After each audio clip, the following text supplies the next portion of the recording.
Bom, neste vídeo vamos trabalhar uma construção geométrica denominada oval de 4 centros ou falsa elipse, que é uma construção que vocês estão vendo aqui na parte direita do vídeo, né?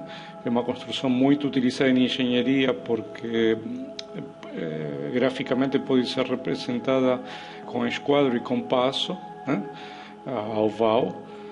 Vamos fazer essa oval no Dynamo. Vamos aprender os elementos geométricos dessa forma plana. E vamos, quando passemos a estudar o Dynamo, vamos analisar uma função específica, que é a função Shift Índices, né, aplicada a listas, que vai nos permitir, com uma certa facilidade, formatar, né, os nossos pontos. Nós vamos também trabalhar um outro objeto, que é a Surface, né, que é esse elemento que aparece aqui em cor laranja, também associado a essa forma geométrica, e vamos utilizar a construção geométrica para fazer um projeto formal, né, de uma composição, né, que poderia ser poderia ser a planta, né, a planta de um edifício de planta centralizada com forma, né, oval. Então vamos trabalhar esses elementos nesse vídeo. Bom, aqui temos uma oval de 4 centros representada dentro de um losango isométrico, né? É uma construção muito conhecida em desenho técnico de engenharia e de arquitetura, porque é facilmente representada através do uso de esquadro e compasso. A construção em si parte do posicionamento das mediatrices dos lados do losango, né? Isso porque estamos procurando a construção de uma curva contínua formada por 4 arcos de circunferência que são tangentes aos lados do losango e concordantes entre si. Então, as mediatrices, a posição das mediatrices vão deixar explicitamente os centros desses arcos que estamos procurando, né? Porque vejam bem que para que a curva seja tangente ao lado, o seu centro tem que estar necessariamente sobre uma reta perpendicular a esse lado.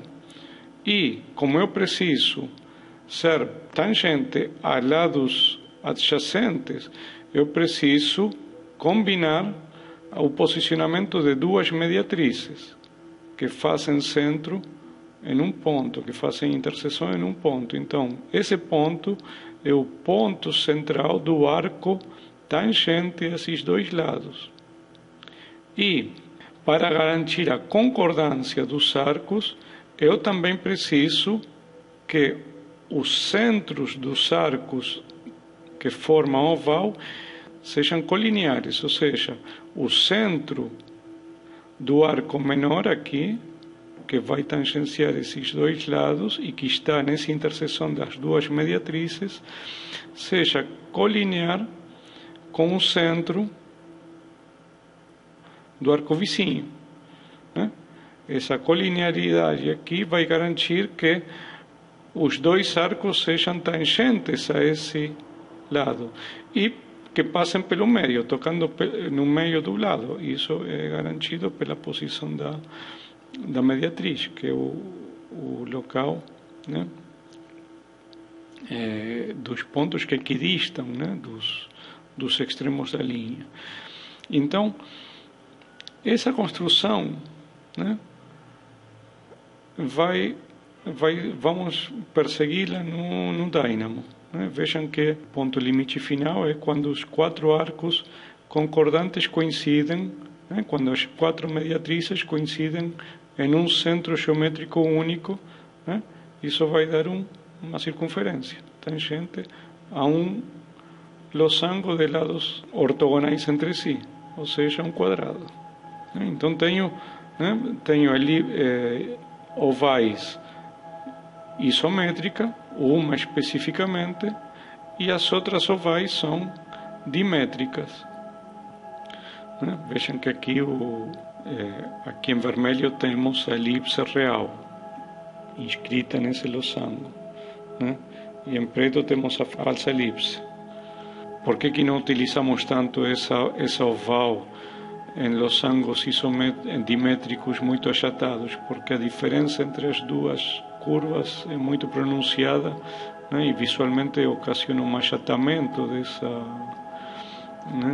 desse arco. Então, nesse caso, é bom utilizar uma elipse, né, para fazer essa construção. Já no caso da falsa elipse, em um losango isométrico, ela se afasta um pouco menos, né, da elipse. Nesse caso, são muito mais próximas, né, as duas curvas, né, aceitável, digamos, graficamente. Agora vamos voltar para o dínamo e vamos tentar fazer essa construção lembrando dessas condicionantes, né? Bom, então vamos passar a analisar o algoritmo. O algoritmo está dividido em 2 grandes tarefas. A primeira tarefa é a construção dos elementos primários da oval. Isso significa que vamos posicionar os pontos do nosso losango, né? E vamos a derivar a partir desses pontos os elementos para construir a curva. Na segunda função, que vai receber os dados desse resultado, vamos aplicar algumas transformações geométricas para incorporar movimento nessa oval, né? Então aqui, por exemplo, vamos analisar a função offset aplicada nesses arcos, né? Vamos verificar o fato de que vamos trabalhar esses 2 arcos maiores separados desses 2 arcos menores para podermos criar uma certa descontinuidade na curva, sem perder, no entanto, a relação geométrica com a curva original, né? Esse vai ser o nosso objetivo, vai ser dar movimento à curva, mantendo a relação geométrica com a construção inicial, né? Mas liberando parâmetros para conseguirmos formas diferenciadas, né? Esse tipo de trabalho, né?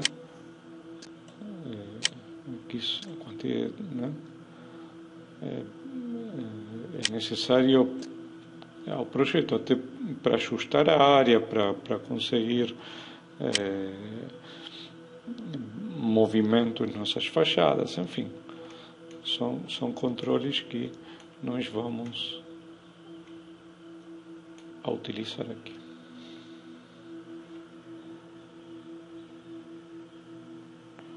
Bom, aqui nesse algoritmo, né, eu comentei as linhas para poder ir explicando passo a passo essa função. Temos os 4 pontos extremos do losango, né? Então vejam aqui o ponto P1, né, com a coordenada abscissa positiva, é o D1, e coordenada Y0, né? O ponto P2 é esse que estamos colocando aqui. O ponto P3 é o negativo de D1 e o ponto P4 o negativo de D2, né? O centro da construção está na origem do sistema, na origem cartesiana. Tá? Então, com esses 4 pontos, formamos a lista P1, P2, P3, P4. Né? E com essa lista, vamos formar os 4 lados. Vejam que aqui, eu estou, para formar os lados, eu vou destacar essa linha, eu estou utilizando, né? Estou definindo aqui, vamos passar aqui para cima, né? A função line, que vocês já conhecem, e estamos utilizando a lista LPT, a lista de pontos LPT, para formar as 4 linhas, né, a partir dessa lista. Né?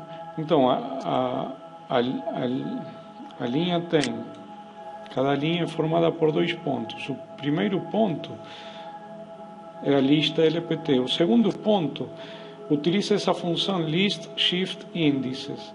E vejam como está escrita aqui. Ela está produzindo um deslocamento da lista LPT3 com 3 casas. Então, vamos analisar essa função shift índices. Né? Ela produz um deslocamento contínuo de uma lista de N elementos. Né? Eu aqui preparei uma lista de 4 elementos, 4 números, de 0, 1, 2 e 3. Preparei um slider que vai nos permitir produzir um deslocamento, definindo aqui a quantidade desse deslocamento, porque a lista a função shift índices precisa ser alimentada por uma lista e por uma quantidade. E essa quantidade vai fazer a lista original deslocar N casas. Então, um deslocamento de 0, a lista vai permanecer inalterada. A lista deslocada vai ser a mesma. Se eu coloco um deslocamento de 1, vejam o que acontece com o resultado da lista. O último elemento da lista original passa a ser o primeiro. E todos os outros elementos se deslocam uma casa. Se eu colocar um deslocamento maior,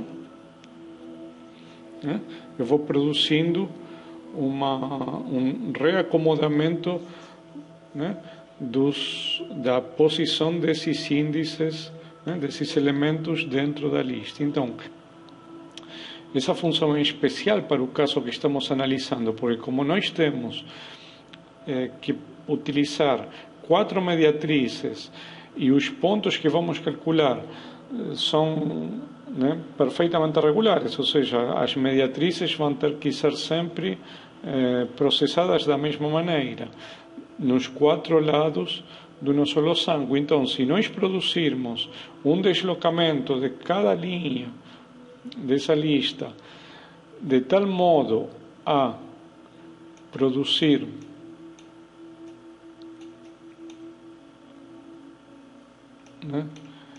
que o ponto P1 e P2 seja a primeira linha, P2 e P3 a segunda linha, P3 e P4 a terceira linha e P4 e P1 a quarta linha, nós teremos fechado o losango. Né? É isso que estamos fazendo com esse processo de deslocamento da lista LPT. Né? Esse é um procedimento inicial importantíssimo dessa. O segundo ponto, por exemplo, tendo já ao lado, já podemos calcular, né, com essas três funções, o ponto médio da linha, né, vamos ver aqui o resultado.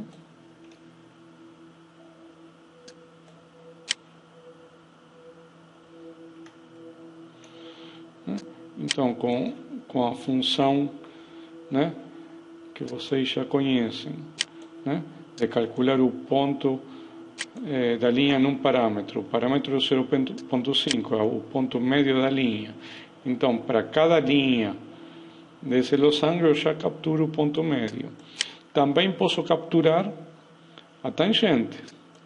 A tangente sobre esse ponto.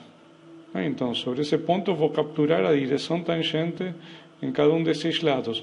Aqui é uma facilidade que temos em relação ao traçado geométrico, porque no traçado geométrico eu colocaria as mediatrizes.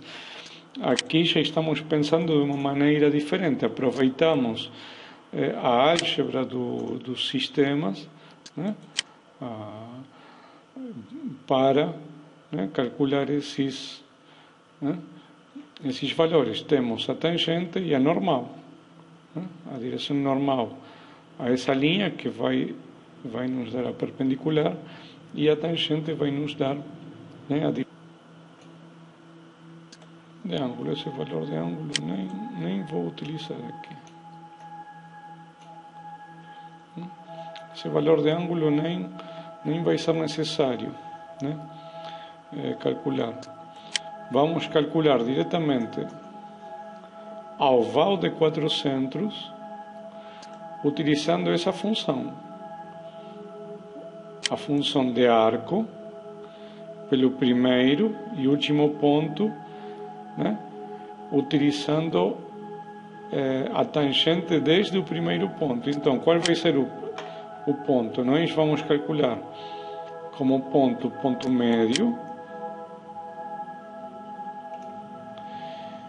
e vamos fazer o deslocamento novamente com valor 3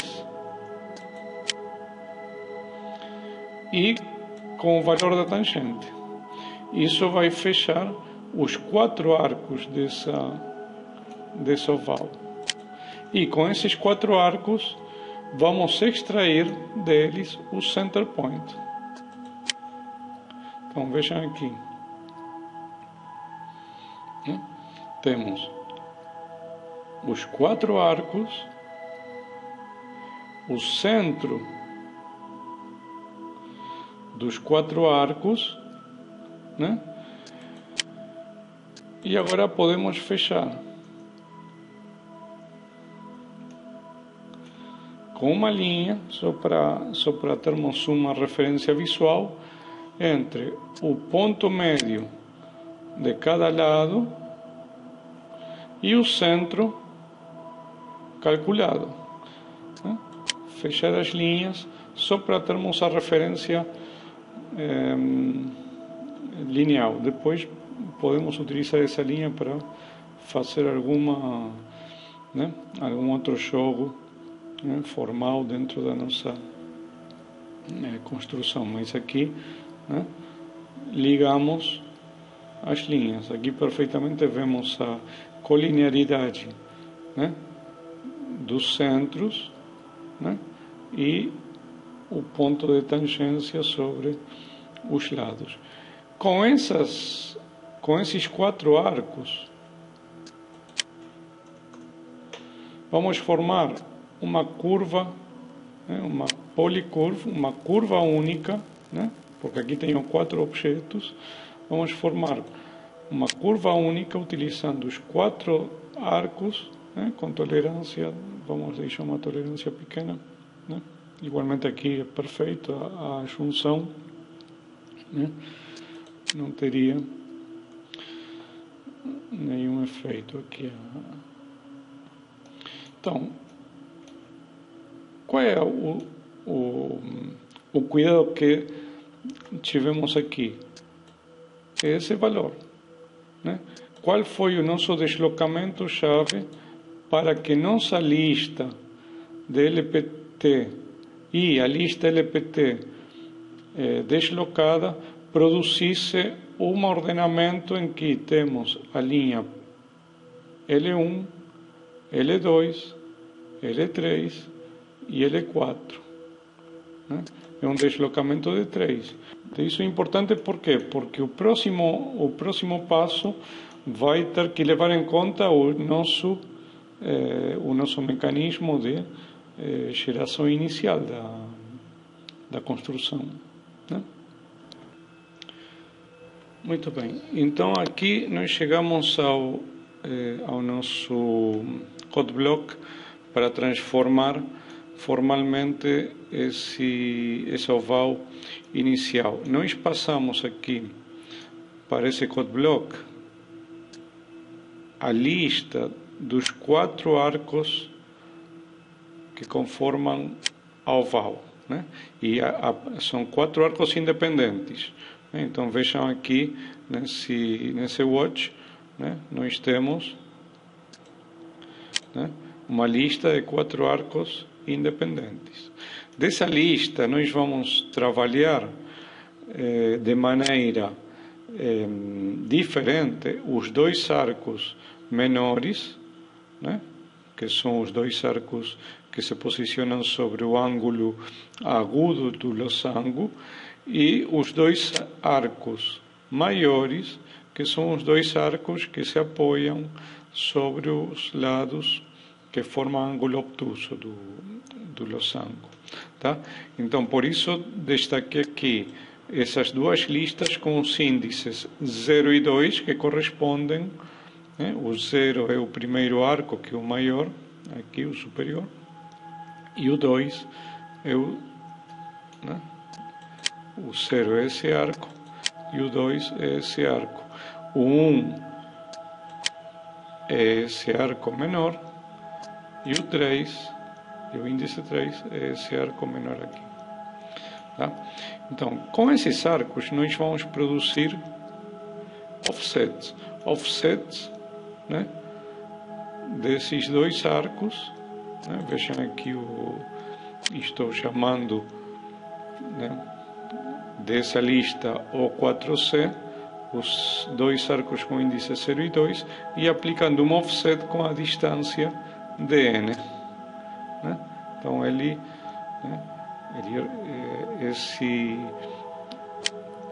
essa função offset produz esse movimento. Agora, o importante é que quando eu separo um arco do outro, vai se formar um vazio nessa junção, né? Essa junção forma-se um vazio. Então, o que está sendo feito aqui com a linha L1 e L2 é uma linha formando entre o primeiro ponto do arco 1 e o último ponto do arco 2. Então, entre o primeiro ponto do arco 1, que é esse, e o último ponto do arco 2, que é esse, né, se forma uma linha. Mesma coisa a linha L2, que vai se estender entre o último ponto do arco 1, que é esse, e o primeiro ponto do arco 2, que é esse. Então, eu fecho essa frente e essa frente aqui, né? Com esse material, com os 2 arcos e as 2 linhas, eu construo uma lista. Essa lista tem 4 elementos: arco 1, linha 1, arco 2, linha 2, nessa ordem: arco 1, linha 1, arco 2, linha 2, tá? Então tenho essa sequência ordenada, tá? Tem que estar ordenada, por quê? Porque com essa curva, esse contorno, nós vamos formar uma policurva de elementos fechados, né? E aqui voltamos a ter aquela função transpose. Lembram a função transpose? Para que servia? Servia para alterar a ordem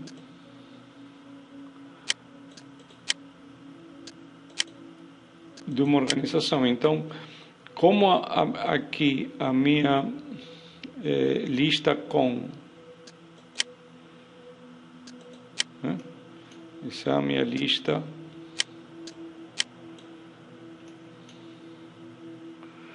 com, é formada por 4 elementos que tem dois objetos cada um, duas curvas e duas linhas. Essa foi a organização final. Então vejam aqui,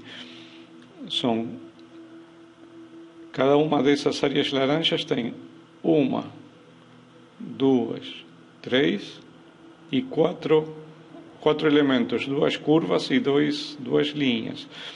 E são dois elementos. Então, essa função transpose fez reorganizar essa lista de tal modo a ter duas listas com quatro elementos. Em vez de quatro listas com dois elementos, a função transpose organizou a policurva com essa matéria-prima e guardou na variável borde. Borde.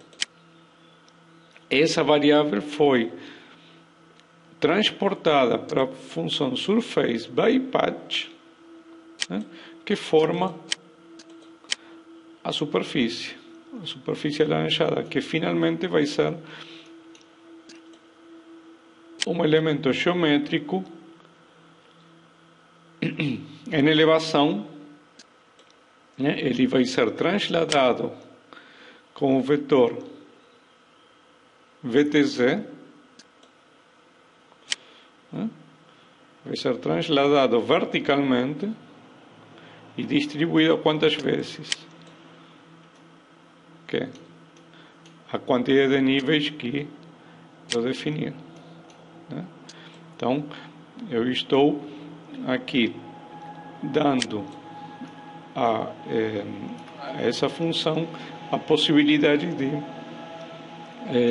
de crescer na vertical. Evidentemente aqui ainda falta definir parâmetros para controlar a altura. Aqui apenas estou controlando a quantidade de elementos. É um primeiro passo para o que seria depois futuramente o prédio completamente desenvolvido, em elevação. Tá? Mas nós começamos com elementos simples. Vejam aqui essas declarações: A1 ponto start point, A2 ponto start point. Como acesso, cada vez que vocês tenham um elemento, vejam aqui, por exemplo, a curva. O que eu estou extraindo? Estou extraindo esse dado aqui, endpoint.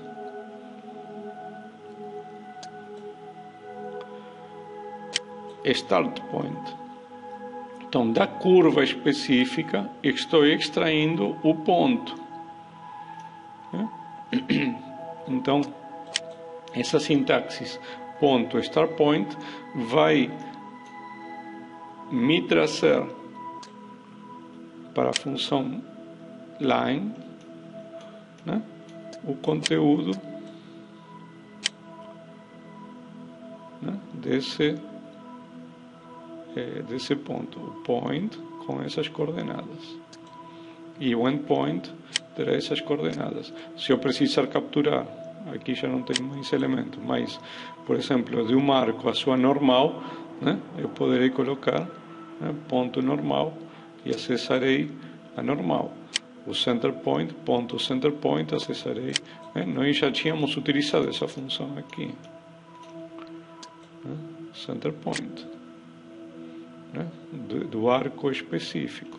Então, eu estou trazendo para a nossa construção esses dados que às vezes são necessários. Então, sempre posso recorrer a eles. Bom, seria um desperdício se do ponto que tivéssemos parado, nós paramos nessa linha, na definição da policurva, não dessemos mais alguns passos. Então eu preparei aqui um novo code block, no qual está se produzindo a criação dos andares, nessa função criam-se os andares por elevação. Então se utilizam essa mesma estrutura da sequência, né, com a quantidade acrescida de 1 para a definição da cobertura, né, e eu defini um tamanho de andar de 3 metros. Né, esse seria o passo de 3, então aqui eu estou criando 8 andares, né, de 3 metros. Com esses andares prontos e com o tipo de laje, né, que vou utilizar, e o perímetro da borda que havíamos processado, né, no code block anterior, formamos o piso, formamos a laje.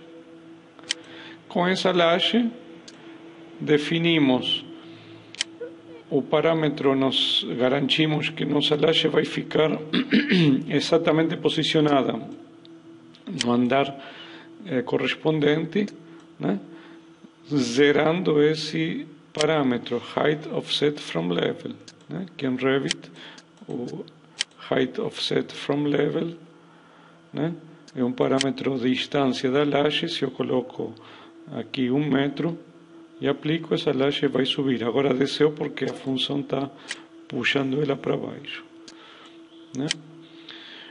Está puxando ela para o nível 0. Bom, e tendo essas lajes, facilmente podemos extrair de cada laje o seu parâmetro de área, que é um parâmetro instanciado.